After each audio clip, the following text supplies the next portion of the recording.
জিম্বাবুয়ের হারারেতে প্রথম টেস্টের প্রথম দিনে বাংলাদেশের একাদশ দেখে আমার ফেসবুকে একটা পোস্ট দিয়েছিলাম যে কেন বাংলাদেশ 4 জন বোলার নিয়ে খেলছে। ভাই আমার মাফ করে দেন, আমার লেখা উচিত ছিল কেন বাংলাদেশ 11 জন ব্যাটসম্যান নিয়ে খেলছে না। এতক্ষণে হয়তো জেনে গেছেন যে বাংলাদেশ প্রথম ইনিংসে 140 রানে অল আউট হয়েছে। আপনি জেনে গেছেন বাংলাদেশ শেষ 7 উইকেট হারিয়েছে 22 রানে। আপনি হয়তো জেনে গেছেন কিংবা খেলা দেখেছেন বাংলাদেশের টপ 7 ব্যাটসম্যানের 6 জন উইকেটের পেছনে ক্যাচ দিয়েছেন, ইদার উইকেট কিপারের কাছে নয়তো স্লিপে। জিম্বাবুয়ের 4 পেসার মিলে বাংলাদেশের 10 উইকেট তুলে নিয়েছে।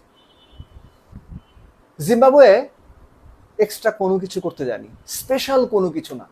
একটু শর্ট অফ লেন্থ বল করেছে, অফ স্ট্যাম্পের চ্যানেলে বল করেছে, 5, 6, 7 নম্বর স্ট্যাম্প, এই সমস্ত জায়গায় যেটাকে সাধারণভাবে করিডোর অফ আনসার্টেনটির বলা হয় বা অনিশ্চয়তার করিডোর, ওখানে বল করে গেছে, একটু short of length, extra bounce আদায় করেছে, কিছুটা সুইং পেয়েছে, বাস অমনি টপা টপ গন।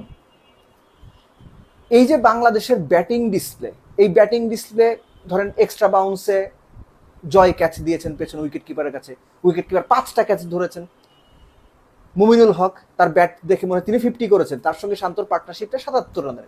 এছাড়া আসলে বলার মতো কিছুই না, 140 রান অল আউট হয়েছে বাংলাদেশ। মুমিনুলও যেভাবে খেলেছেন শর্ট অফ লেন্থ বল, মনে হয়েছে ক্যাচ প্র্যাকটিস করাচ্ছেন।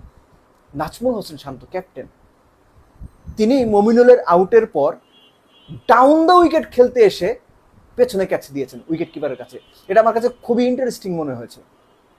বিরক্ত লেগেছে, ক্ষোভ তৈরি হয়েছে শান্তর প্রতি, মন খারাপ হয়েছে, কিন্তু খুব ইন্টারেস্টিংও লেগেছে। কি চিন্তা করে ওই সিচুয়েশনে শান্ত ডাউন দ্য উইকেট এসে মারতে যাবেন আমি ঠিক বুঝি নাই।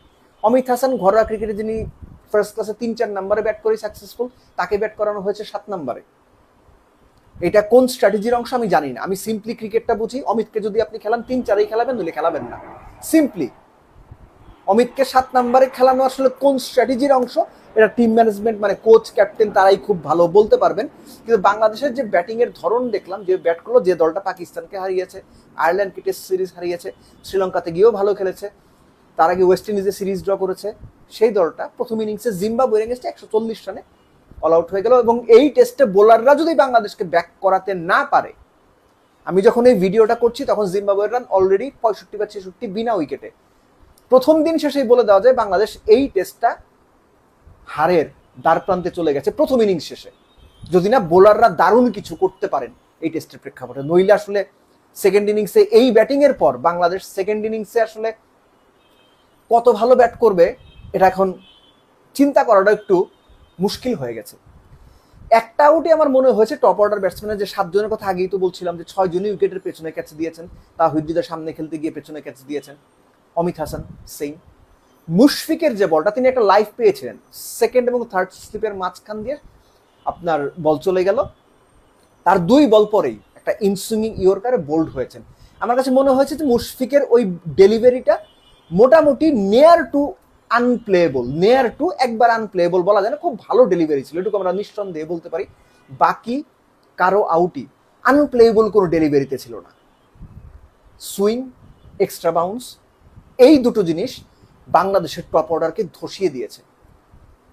জাস্ট বাংলাদেশের টপ অর্ডার ধসে গেছে সুইং এন্ড এক্সট্রা বাউন্সে।